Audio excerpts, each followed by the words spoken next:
Exactamente. Ok, muchas gracias. Bueno, ante todo, muy buenos días.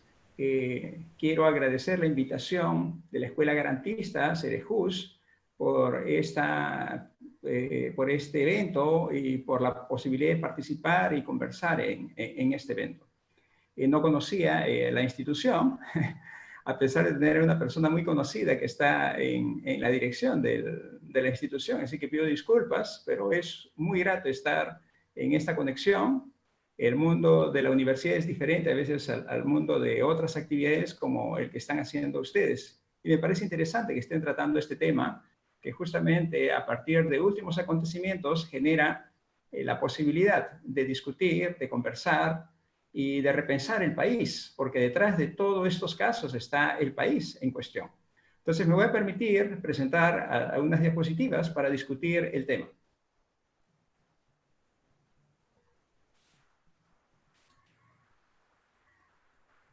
Ok, voy a ver si puedo jugar con...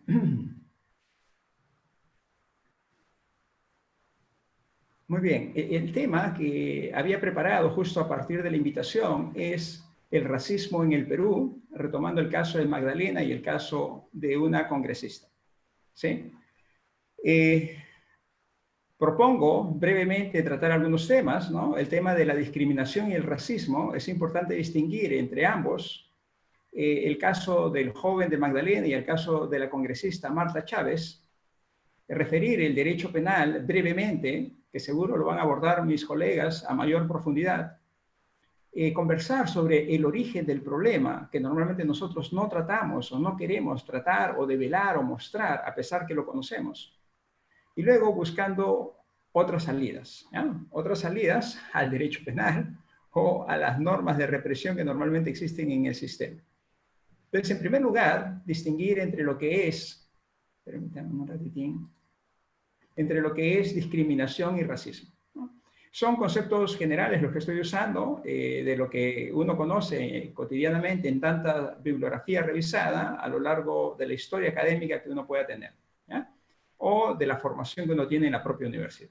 Discriminación es el concepto genérico, ¿no?, por el cual se afecta o altera la situación de una persona en un trato desigual. Es el concepto madre, es el concepto padre, como queramos identificarlo, de los cuales pueden derivar las otras formas que nosotros calificamos, ¿ya? Entonces, hay una discriminación positiva, hay una discriminación negativa. Hay una discriminación positiva cuando se distingue un trato a ancianos, niños, mujeres, por su situación, y porque además lo aceptamos, ¿no? Hay limitaciones objetivas que permiten que esto sea aceptado. Y entonces a ello le han identificado como discriminación positiva o acción afirmativa anteriormente, ¿no? La referencia de discriminación positiva suena un poco más cercana a lo que queremos transmitir. Y el otro es la discriminación negativa, ¿no? Cuando ese trato desigual, esa afectación, que sobre todo es muy profunda, tiene motivos de raza, de género, de condición social, de religión, etcétera, y otros grupos. El Código Penal ha tratado de graficar este concepto de discriminación como un tipo penal justamente en cuanto a su faz negativa, ¿ya? Eso lo vamos a ver inmediatamente. Pero el concepto que a mí me interesa destacar, y ese es el concepto que involucra a nuestro país y nos involucra a todos, es el concepto de racismo. Y bueno, esto yo lo suelo tratar también en la universidad muy cortamente porque no es un tema de un curso completo, sino es un subtema de uno de los cursos que tenemos, como el tema de género, que también es otro tema muy importante. Pero el racismo en particular, que nos compromete a todos, a todas, es una forma de discriminación histórica más despiadada que tiene su origen en el dominio de un grupo humano sobre otro. Y esto se explica por las raíces que tenemos, y que lo voy a mencionar más adelante, pero lo interesante de este concepto es que se trata de grupos humanos. No hablemos de razas en sí, es grupo humano que no necesariamente tiene características raciales, entre comillas, que los identifique, porque pueden ser de distinto rasgo físico. Entonces, son grupos humanos que se compenetran bajo ciertas características, ¿no? Y esto no es un tema totalmente físico, sobre todo es un tema muy psicológico, muy de cultura, un problema cultural que tenemos como grupo social. Entonces, hay un grupo en esta relación racista, hay un grupo superior y hay un grupo inferior. Claro, superior entre comillas, inferior entre comillas, ¿no? El grupo humano superior, desde el conquistador, el blanco, el europeo, etcétera, aparece como referencia. Ni los europeos se consideran racistas, por más que también lo puedan ser, pero esa referencia del blanco europeo está muy fuerte en países como el nuestro, Latinoamérica en general.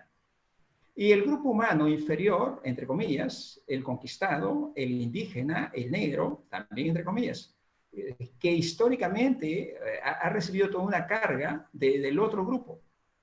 Ese es un racismo que es evidente, que todos lo hemos vivido, lo hemos sufrido alguna vez, y también hemos sido protagonistas activos de él, sin darnos cuenta.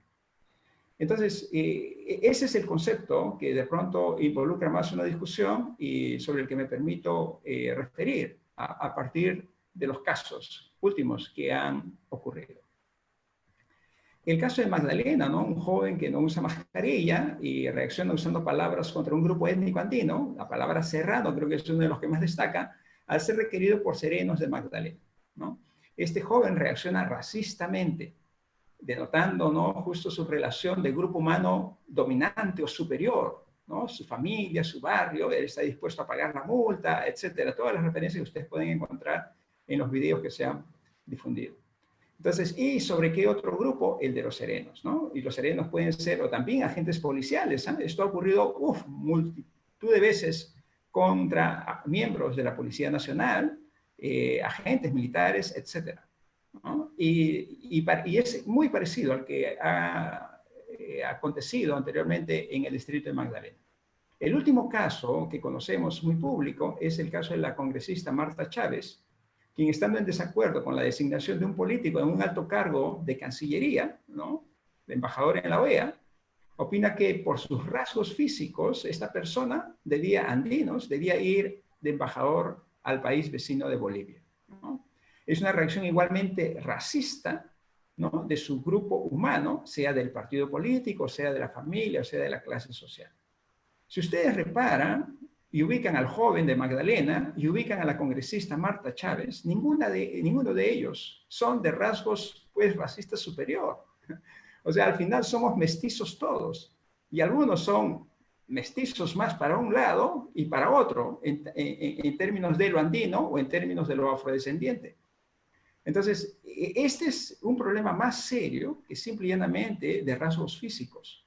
Entonces, el racismo no es necesariamente hoy, por lo menos, no es una característica de fenotipos. El racismo es un asunto muy cultural, muy fuerte que está en nuestra sociedad. Y entonces, tratar de controlar ello es una preocupación constante y desde el derecho ciertamente se ha procurado controlar, ¿no? Solamente voy a referir brevemente lo que regula este artículo 323 del Código Penal, ¿no?, y cómo se ha querido controlar las formas de discriminación en general, pero donde el racismo tiene un espacio muy particular en nuestro país. Y entonces, si uno revisa el artículo 323 y sus antecedentes, va a encontrar que lo han modificado como 5 o 6 veces. Y ahora último, son modificatorios de últimos años. ¿Por qué? Porque es difícil tipificar y sancionar este tipo de actos contrarios a la paz o a la tranquilidad de las personas, ¿ya? Y solamente para no demorarme, leer brevemente este artículo para que vean la complejidad, cómo está redactado. El que por sí o mediante terceros realiza actos de distinción, exclusión, restricción o preferencia que anulan o menoscaban el reconocimiento, goce o ejercicio de cualquier derecho de una persona o grupo de personas reconocido en la ley, la Constitución o en los tratados de derechos humanos, de los cuales el Perú es parte, basados en motivos raciales, religiosos, nacionalidad, edad, sexo, orientación sexual, identidad de género, idioma, identidad étnica o cultural, opinión, nivel socioeconómico, condición migratoria, discapacidad, condición de salud, factor genético, filiación o cualquier otro motivo. Siempre al final en el derecho aparece esta referencia a cualquier otro motivo, cuando en el derecho penal es una restricción. será reprimido con pena privativa de libertad no menor de 2 ni mayor de 3 años, o sea, de 2 a 3 años, o con prestación de servicio a la comunidad de 60 a 120 jornadas. Si el agente actúa en su calidad de servidor civil o se realiza el hecho mediante actos de violencia física o mental a través del Internet u otros medios análogos, la pena privativa de libertad será no menor de 2 ni mayor de 4 años, en habilitación conforme a los numerales 1, 2 y 3 del artículo 36. Bueno, este es un tipo bastante difícil que normalmente no produce prisión, esto lo explicarán mejor los colegas. Es muy difícil que vaya una persona que comete este tipo de delitos, a no ser que sea pues el escándalo nacional, seguro, para que nuestros operadores del derecho se sientan con la capacidad de poder motivar una sentencia o un dictamen orientado a una pena de internamiento. Pero el problema no es ese. El problema, justamente, es lo que yo quería debatir con ustedes, si hay la oportunidad. El problema es histórico, es estructural y es sistémico. Es histórico porque esto viene del coloniaje y de la calidad egoísta que nos hemos ido formando. El coloniaje está muy marcado hasta ahora. 200 años de independencia, 300 años de coloniaje. Imagínense, todavía no superamos los años de coloniaje que tuvimos en el país. En 300 años de coloniaje se trasladó no solamente formas de dominio de un grupo sobre otro, sino formas de cultura que son parte de nosotros, ¿no? Y están internalizados. Y curiosamente, esa relación que hubo de un grupo sobre otro, de un grupo que colonizó y otro grupo que fue colonizado, esa relación se ha ido reproduciendo a lo largo de los años y no fue superado con la independencia del país y no ha sido superado con la república. Lo vemos a partir de las declaraciones de estas personas en los casos últimos y constantemente lo vivimos en casa, lo vivimos fuera de casa, en el barrio, lo vivimos en el distrito, en la provincia, lo vivimos en la región. Entonces, ahí hay un primer punto que yo creo que es sumamente importante. No es un tema legal, en mi opinión. Lo legal acompaña a mejorar, pero hay que encontrar la causa. La ley no es la causa, ¿no? Y las causas estructurales es porque ese coloniaje, ese egoísmo ha ido reproduciendo un desprecio por lo rural, por lo menos en nuestro país, y yo creo en toda Latinoamérica. Lo rural no es lo más importante, el urbano lo ha ido desbordando, ¿sí? Y por eso han migrado al urbano. En el urbano estaban las universidades, estaban los centros de salud, estaban los mejores colegios, la mejor educación, entre comillas, todo lo mejor, por favor. Entonces ahí ha ido cada vez más separando a estos otros grupos que han quedado y las culturas originarias han ido quedando justamente en lo rural, ¿no? La inferioridad de lo andino y lo amazónico es la inferioridad de las comunidades campesinas, las comunidades nativas en nuestro país, es de las poblaciones originarias o pueblos indígenas, como también lo denominan. Entonces, ahí hay unas causas estructurales, ¿no? Y que a partir de estas causas uno puede encontrar los conflictos sociales, por ejemplo, que para mí son sociales culturales, aunque más lo denominan sociales ambientales, ¿no? Y son sociales culturales porque justamente la raíz es esta relación, ¿no? Racista entre comillas, porque esto de raza, ustedes podrán buscar en las fuentes de las telecomunicaciones si existe o no existe la raza y van a encontrar que los científicos coinciden en que no existe la raza. O sea, es un elemento muy cultural que tenemos en nuestra cabeza. Y por último, es el tema este de las causas sistémicas, ¿no? La idea de progreso en la formación profesional, la orientación de la economía y los mejores salarios o ingresos económicos, todo esto está en la cabeza de los ciudadanos de nuestro país.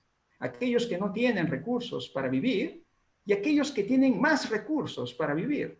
Y ambos grupos están en la misma idea, ¿no? A no ser que, ciertamente, el grupo que no tiene los recursos en algún momento se rebele y genere todo un caos o una revolución en el país, ¿no? Y de eso no nos damos cuenta. En el actual contexto de pandemia, esto se está reproduciendo, se está generando y no sabemos qué efectos puede tener si es que no hay mejoras o cambios en la situación que tenemos, ¿sí?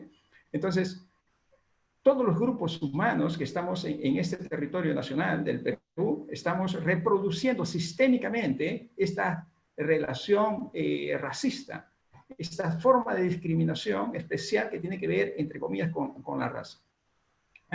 ¿Qué hacer frente a ello?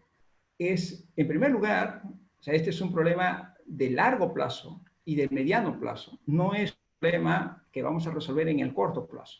Entonces, de eso hay que ser conscientes y lo que está de por medio es, pues, valorar nuestra diversidad, ¿no? Lo primero, se ha tratado de hacer esto con la comida, con la cocina, lo cual es muy pequeñito frente al gran problema, porque al contrario, a veces la culinaria está generando más desigualdad, curiosamente, porque no favorece a todos, sino favorece a un grupo que tiene posibilidad de controlar, pues, restaurantes o medios vinculados a la culinaria que hacen posible que empresas, que hacen posible que progresen algunos y no progrese el conjunto.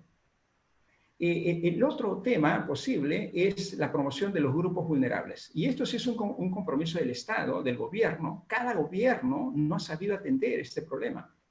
Tenemos un Ministerio de Cultura y el Ministerio de Cultura está en segundo o tercer plano en la gestión pública. Y este ministerio debe afrontar este problema, pues, de raíz, teniendo en cuenta los temas anteriormente mencionados. Pero en estos momentos, simple y llanamente, hay que trabajar con las comunidades andinas, con las comunidades amazónicas, que son la raíz de las diferencias en este país.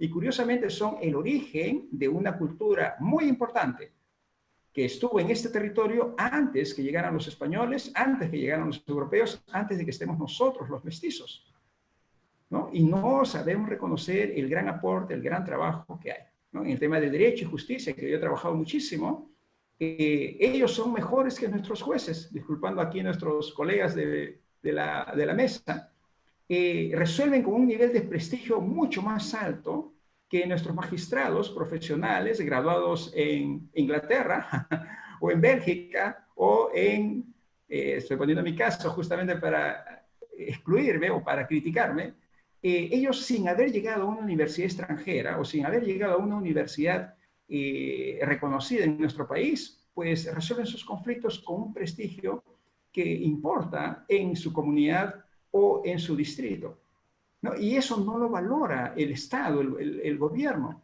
no asigna un presupuesto. Entonces, y al tener en cuenta ello, genera mayores desigualdades, mayores injusticias y condiciones para la discriminación racial de la que estamos comentando.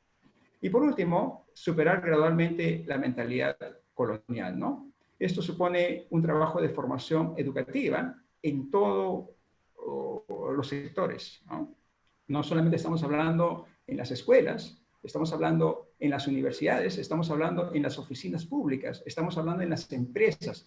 En realidad, involucra un movimiento nacional, ¿sí? Que haga posible también la desigualdad. Si no se enfrenta a la desigualdad económica, que tiene que ver esto con la orientación económica que mencionábamos antes, es muy difícil que se supere también la mentalidad colonial.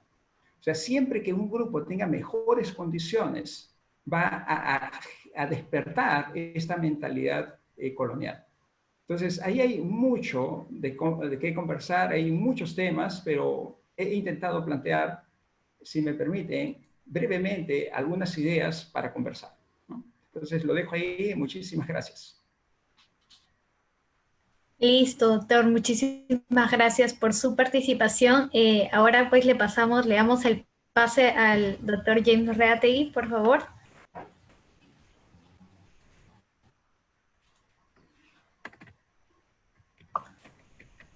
Doctor, su micrófono está apagado. Ya, listo, perfecto. ¿Ahora sí me escuchan? Sí, doctor, perfecto. Ahora sí. Buenos días con todos. La verdad, muy agradecido por la invitación. Y bueno, a ver, yo me voy a eximir de hacer los comentarios en relación a los casos concretos digamos, han acontecido en los últimos días, del joven de Magdalena del Mar y de la policía Machado, por razones obvias. Yo entiendo que hay libertad de cátedra en el Perú, sin embargo, por la condición en que encuentro no podría yo emitir opiniones en relación a tipificaciones, subsunciones, que podrían verse comprometidas a mi imparcialidad. Entonces voy a hacer planteamientos totalmente genéricos como un profesor que emite opiniones en relación a este tema que se me ha encomendado. Así que bueno, en relación a ello, a ver, los delitos contra la humanidad, que es el bien jurídico que se ha protegido en el Código Penal peruano, desde el año 2000, ¿no? O sea, tenemos en consideración, o debemos tener en cuenta que los delitos contra la humanidad, que si bien el código del año 91, que es el código que nos rige, el Código Penal del 91, empezó con el genocidio metido en los delitos contra el bien cuerpo y la salud, eso no debemos pasar por alto. O sea, el Código Penal peruano del 91, si ustedes revisan la versión original, empezó con el genocidio metido en los delitos contra el cuerpo y la salud, luego de homicidio, lesiones, digamos, omisión de socorro, de auxilio, y por ahí apareció el delito de genocidio, ¿no? Un poco descolgado, descontextualizado, capaz entiendo yo por la ignorancia de los tratados internacionales que ya estaban dando vuelta en la década de los 90, en los 80, estos de la ONU, que es la Convención contra la Discriminación y toda, digamos, eliminación de toda desigualdad en el mundo. Y luego el Perú en la década del 90 pues suscribe una serie digamos, de convenios internacionales y después el legislador se da cuenta y dice, caramba, tendríamos que incorporar ya algunos replanteamientos en función al bien jurídico. Y es por eso que en el año 2000 estamos hablando de la ley 27.270, que es la ley de actos contra la discriminación, ¿no? Y en esta ley que en realidad fue una ley que salió para el sector laboral, ¿no? Para evitar ciertas desigualdades, para el acceso del trabajo, ¿no? De la gente que, digamos, que estaban poniendo, pues, ciertos perfiles que daban más para el racismo, para la discriminación, y por eso que salió una ley, pero en torno administrativo, ¿no? Decirle al empleador, oye, cuando tú vas a contratar a una persona, pues no te fijes en los rasgos físicos, buena presencia, que es blanca, no, sino que crea un marco genérico y que elimine toda esa suerte de discriminación negativa. Y entonces por eso salió esta ley, la 27.270, pero curiosamente en el primer artículo de esta ley, lanza la incorporación ya en el Código Penal como una suerte de decirle a la sociedad, a la gente, oye, no solamente vamos a poner multas, no solamente vamos a hacer los temas sancionadores administrativos, sino que también vamos a utilizar el más cruento, digamos, vamos a utilizar el arma más letal que tiene pues, el control social formal, que es el derecho penal, y lo vamos a poner como estardante, lo vamos a poner como parante, como la punta del iceberg, para iniciar esta realidad criminológica que ya viene siendo atacada desde hace mucho tiempo. Y es por eso que se crea el artículo 323, ¿no? Un artículo que la verdad históricamente nació muy escueto, muy tibio, porque en realidad ese artículo 323 incorpora por primera vez en el Perú el delito de discriminación, ¿no? Y si ustedes revisan la descripción típica, y históricamente hablando, vamos a encontrar que dice, el que discrimina a otro grupo de personas por su diferencia de raza. Y cuatro diferencias nada más se encuentran, ¿no? Cuatro motivos, ¿no? La racial, la étnica, la religiosa y la sexual, ¿no? El que discrimina a otro o grupos de personas por su diferencia. Es decir, y ahí utiliza una suerte de ley penal en blanco porque dice, bueno, para el concepto de discriminación vamos a ir al artículo 2 de esa ley administrativa, vamos a ir al artículo 2. Y el artículo 2, que es la ley ya que modifica una ley especial de la libertad de trabajo, que es la 26.772, y que esa es la que prácticamente define lo que es discriminación, y me llamó la atención porque ese artículo 2 que modifica la ley 26.772, dice, se entiende por discriminación la anulación o alteración de la igualdad de oportunidades o tratos en los requerimientos de personal, ¿no? Personal, está hablando del sector del trabajo, o los requisitos para acceder a centros de educación, formación técnica, profesional, que implique un trato diferenciado, basado pues en raza, sexo, opinión y todo esto. Entonces, esta ley que tipifica ya en el Código Penal el delito de discriminación nace como un delito de peligro abstracto, nace como un delito de mera actividad porque solamente se castigaba aquel comportamiento del agente activo en discriminar, es decir, si yo abro la boca y comienzo a proliferar palabras que vayan en el tono diferenciado, ¿no? Y tomando como base fundamental ese trato diferenciado por razones étnicas, religiosas, sexuales o raciales, ¿no? Eso es un delito de mera actividad. Y lo más curioso es que nace como, no con una pena privativa de libertad, sino que nace con prestación de servicios a la comunidad eh, o limitación de días libres. Entonces, muy tibio, pasado por agua.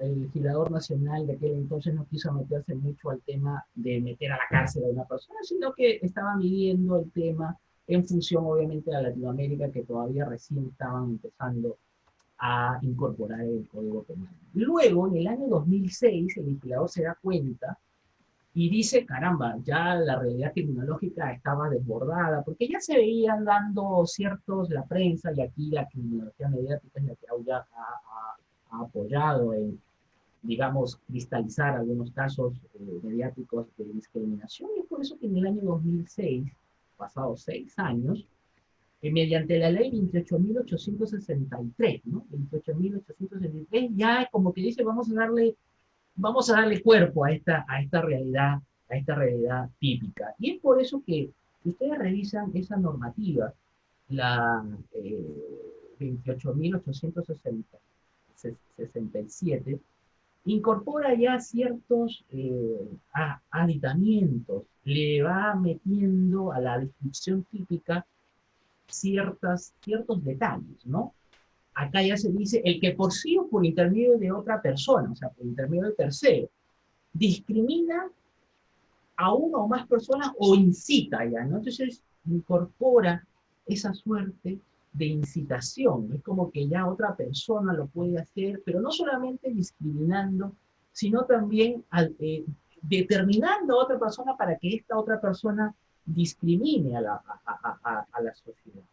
Entonces, y incorpora ya una serie de motivaciones que ya no solamente se van a hacer 4, ya no solamente van a ser 4 motivaciones, sino que incorpora la afiliación, la edad, la indumentaria, la opinión pública, ¿no? Y el famoso tío, otros o de otra índole, ¿no? O de otra índole. Es decir, aquí se produce lo que la doctrina llama una interpretación analógica, ¿no? Para abarcar otras motivaciones de orden discriminado.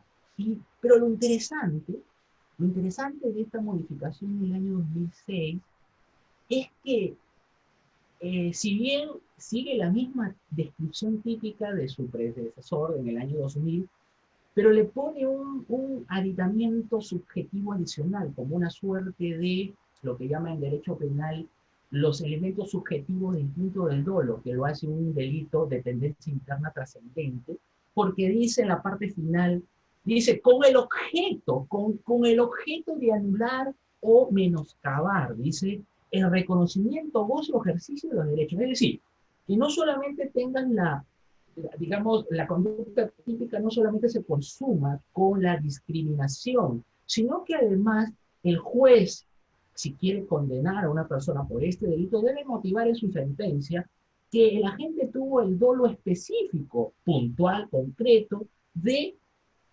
anular, de menoscabar el reconocimiento o goce de las personas de sus derechos como persona. Acá tendría que el juez decir, oye, pero antes era más fácil, ¿no? Ahora está un poco más complicado porque tengo que poner en mi sentencia un considerando para los elementos subjetivos del dolo, porque dice para, ¿no?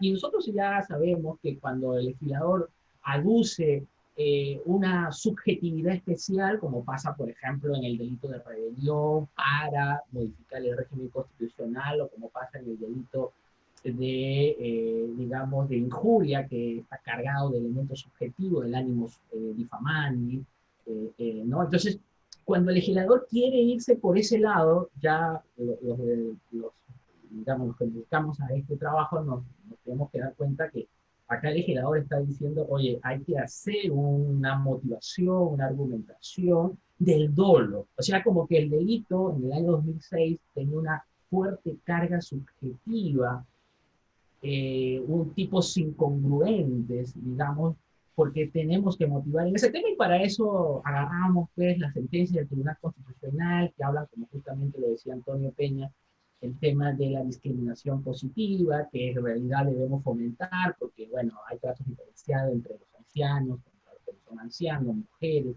y hombres, que justamente para temas de salud, educación, tiene que haber los tratos diferenciados. Ahora se nos estamos dando cuenta en relación de la pandemia, de que debe haber tratos diferenciados en las personas que son vulnerables o no, pero también hay discriminación negativa, que es lo que precisamente es lo que castiga, porque no está basado la discriminación en cuestiones, digamos, de racionalidad, de objetividad y de proporcionalidad, que es lo que habla el Tribunal Constitucional cuando justamente hacer estos tratos diferenciados, que obviamente a estar basados en motivaciones de identidad de género, idioma, étnico, cultural, ninguna racionalidad. Entonces, en este tema, al ser un elemento intencional, al ser un delito intencional, la cosa se ponía un poco difícil, pero no imposible de poder aplicar la norma, aplicar una sanción. Antes era más fácil, en el año 2000, ahora se complica un poco en el tema subjetivo, pero después, en el año 2013, la cosa medio como que comienza a decir, oye, el legislador se da cuenta de que no solamente la discriminación puede pasar pues físicamente, de cara o con otra persona, sino que a través pues, de los medios de comunicaciones virtuales, digitales, como ahora está de moda, y a través de la ley de delitos informáticos, ¿no? Ustedes se acordarán que en el Perú, en el año 2013, el Perú, pues, incorporó por primera vez los delitos informáticos y lo trajo en una ley especial, ¿no? Una ley especial, y donde en la 30.096, ¿no? Que es la 30.096, que es la ley que incorpora los delitos informáticos en el Perú, y a través del uso del acto.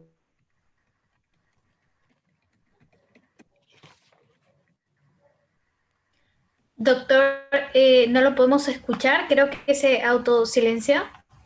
Sí, gracias. Ya está, perfecto. Ya me quedan 2 minutos, ¿no? Doctor, usted se toma el tiempo nomás para cerrar el tema, no hay ningún problema. Con calma. Doctor, el micrófono no, ya está. Ahora sí, sí, ya. Entonces, ya para terminar esta primera introducción, para luego en la segunda ronda poder profundizar un poco más el tipo penal. Pero en el año 2013, el legislador se dio cuenta que a través de los medios digitales y de Facebook, Instagram, digamos, Twitter, y los videos de YouTube se podían proliferar los actos de discriminación, y entendió que hay que poner un agravante, ¿no? Hay que poner un agravante a ese delito. Y es por eso que a través de esta ley, la 30.096, se incorporó el agravante, que ahora inclusive lo tenemos, ¿no? El agravante lo tenemos, que es aquel que utiliza los medios por vías de internet, ¿no? Y siguió con la misma esfera de la agravante por funcionario público, ¿no? Pero ahí me parece que hubo un tema de mala práctica o mala técnica, porque debió decir en ejercicio de funciones, ¿no? Porque creo que el funcionario público eh, es funcionario en ejercicio de sus funciones de acuerdo pues a su horario, ¿no? Un funcionario público sábado domingo pues no trabaja, entonces, pero se da a entender de que es funcionario público los 24/7, y me parece que no es así, debe ser en ejercicio de función, cuando está en ejercicio, pero el legislador entendió que hay que dejarlo así en su calidad de funcionario público, y que bueno, que siguió en esa tónica. Pero después, y ya con esto termino, esta primera evolución, quiero decir claro en el tema de la evolución, que después, y a través de esta ley, la 30.096, pues se da ya todo un replanteo, ¿no? Y aquí es donde quiero llamar la atención, y capaz en la segunda ronda poder ya estar con más detalle, que si bien empezó en el año 2000 siendo un delito de mera actividad, un delito de peligro, y que después en el año 2006 se convirtió también en un delito de intención, pero en el año 2013, con este replanteo y reforzado con la 30.076, ¿no? Con la 30.076, que en realidad eso también en la determinación de la pena, pues lo podemos ver después, ya dijo el legislador, vamos a darle un replanteo al tema, vamos a darle un replanteo total, total. Y vamos a decirle ahora que ya no es un delito de ya no es un delito de peligro y de mera actividad, ya tampoco va a ser un delito de intención, de puramente intencionado, sino que vamos a hacerle un delito de resultado, ¿no? Vamos a hacer un delito de resultado. ¿Por qué? Porque si ustedes revisan la norma actual, la que pasó Antonio Peña en la lámina, si ustedes se dan cuenta en la redacción típica actual que tenemos en este momento, nos vamos a dar cuenta que dice algo así: el que por sí o por interés de terceros realiza actos de distinción, exclusión, restricción o preferencia que anulen o menoscaben. Ajá, ahí está la diferencia. Que anulen o menoscaben, es decir, que ya no es el para, que ya no es en el sentido de que el legislador, que la gente tenía la intención de anular, digamos, de menoscabar ese trato diferenciado, que en realidad nunca lo hubo, o sea, nunca menoscabó, nunca dañó o nunca el sujeto o la gente se sintió eh, agraviado, nunca pasó eso. Pero ahora sí se necesita probar, sí se necesita. ¿Por qué? Porque el tipo penal dice que anulen o menoscaben, es decir, el tiempo presente, con lo cual se convirtió en un delito de lesión, un delito en el cual no solamente se necesita discriminar, sino que necesitas menoscabar. O sea, hay acción y tiene que producir un resultado. La anulación o el menoscabar el reconocimiento óseo de una persona. Con lo cual, evidentemente, a los fiscales se le va a producir un problema, porque no solamente tienen que probar en su acusación el acto discriminador, sino el acto de menoscabar, de anulación de los reconocimientos, con lo cual evidentemente se produce aquí un tema de vacilación de un delito de peligro a un delito de resultado. Y entiendo yo que además es un delito de norma penal en blanco, porque necesitamos irnos a los tratados, a la Constitución y a la ley. Bueno, yo dejo aquí mi intervención en esta primera ronda que hablo sobre la evolución histórica legislativa de este delito. Listo, doctor, muchas gracias. Doctora María Esther, la escuchamos. Sí, muchas gracias. Ante todo, quiero agradecer la invitación de la Escuela Garantista para poder participar en este conversatorio interesante sobre dos puntos a tratar. La primera, introducción del delito de discriminación en el Código Penal peruano, sus aspectos problemáticos. Y el segundo, el análisis de los en casos concretos, como ya ha referido el colega Jim Reategui, por nuestra condición de magistrados del Poder Judicial, pues no podemos emitir una opinión por cuanto este tema está siendo investigado por la Fiscalía y quizá esta opinión podría interferir una investigación que ellos puedan realizar en aras también de proteger la tutela a la acción, ¿no? Porque cada ciudadano está amparado para presentar el recurso que considere necesario y que agravia algún derecho que ellos consideran que se ha vulnerado. Me ha interesado las precisiones que ha realizado el colega, bueno, luego es doctor Antonio Peña Jumpa, ¿no? Porque ha hecho una introducción al origen del problema de la discriminación y del racismo, ¿no? Entonces, yo pienso que el derecho penal por sí solo no tiene vida, sino que necesita de un estudio antropológico, social, para analizar la problemática del origen y causa que origina la penalización de este delito de discriminación. Y efectivamente, pues causas o el origen son históricas, ¿no? El coloniaje, los años en América en general, que los conquistadores españoles y el coloniaje ha estado presente en el Perú ha sido mayor que otros países de Sudamérica. Entonces, este coloniaje ha causado una forma que la sociedad en general cause un desprecio a lo rural.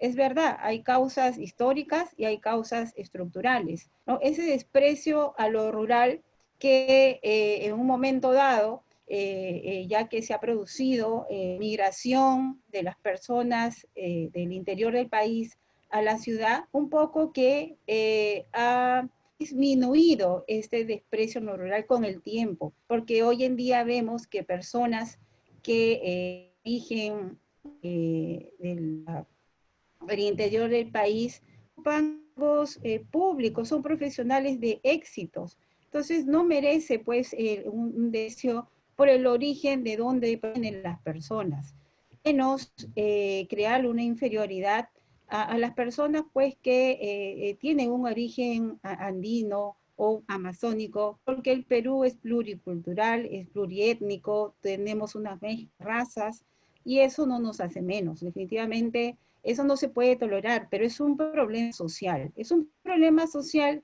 que forma parte incluso de políticas públicas, ¿no? El Estado debe diseñar políticas públicas capaces de internalizar valores, de despejar ese concepto de racismo, menosprecio a la raza o al origen étnico o a otros valores o conceptos reconocidos en la Constitución y en los tratados internacionales de derechos humanos.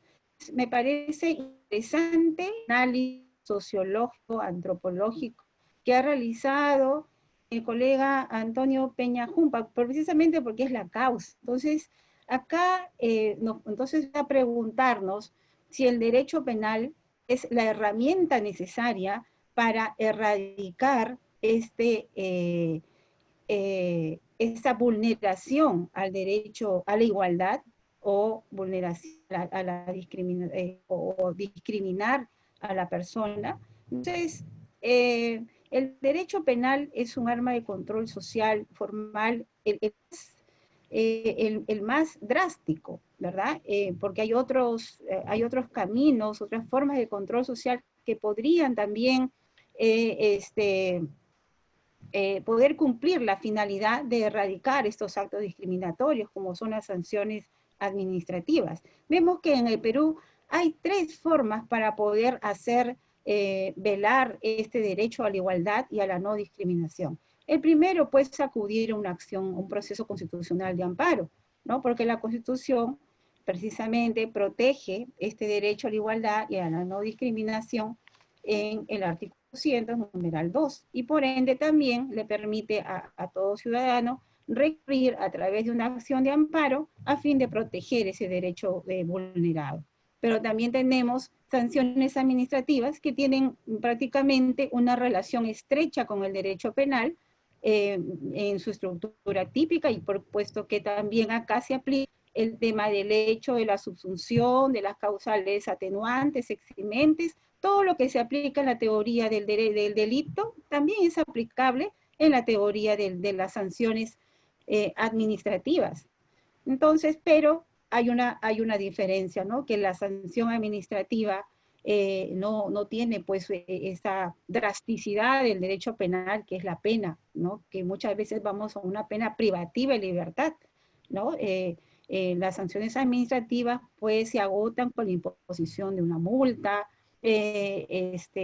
o se agota simplemente analizando el perjuicio ocasionado. En cambio, en la teoría del delito, como bien ha explicado el doctor James Reategui, es un tema de manejar los elementos que componen el delito, que ya es un tema netamente filosófico, ¿no? Filosófico, y que es muy complicado. Precisamente cuando lee el doctor la tipificación del tipo penal, el doctor Peñajumpa, que muy bien lo ha expuesto en una lámina, se ha dado el trabajo de copiar literalmente cuál es la estructura actual, típica, del delito de discriminación, vemos pues que es un tipo penal complejo. Del origen, de la estructura inicial, que era simple y también muy vaga, imprecisa, porque no se determinaba el concepto de lo que era un acto de discriminación, como muy bien dijo James, que simplemente era un delito de mera, ¿no? Por el solo hecho de cometer el acto discriminatorio, pues ya merecía una sanción, ¿no? Luego se ha ido efectivamente evolucionando e incluyendo una finalidad, o sea, para menoscabar, ¿no? O anular derechos, que prácticamente lo convertía en un delito de tendencia interna trascendente, pero ahora ha evolucionado a convertirse a un delito resultado. Pero en esencia, ¿qué ocurre? Que es un delito complejo.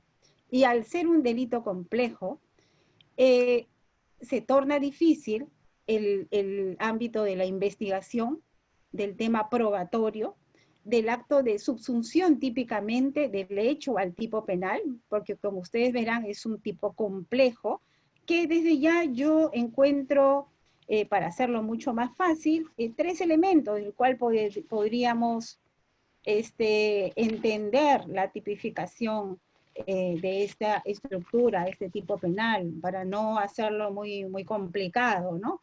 La existencia de un trato desigual o diferenciado, la existencia de una razón o motivo prohibido, que viene a ser la raza, el origen, el sexo, la identidad étnica y todos los supuestos que se han ahora ensanchado con esta tipificación. Y el tercero, pues, el objetivo o de anular o menoscabar el reconocimiento y ejercicio del goce de un derecho. Como bien dice el doctor James Reategui, acá cuando el tipo penal señala que el reconocimiento, dice, o cualquier derecho de una persona o grupo de personas reconocidas en la ley, ¿no? En la Constitución nos tenemos que remitir el artículo 2 de la Constitución Política del Perú, a los tratados internacionales de derechos humanos.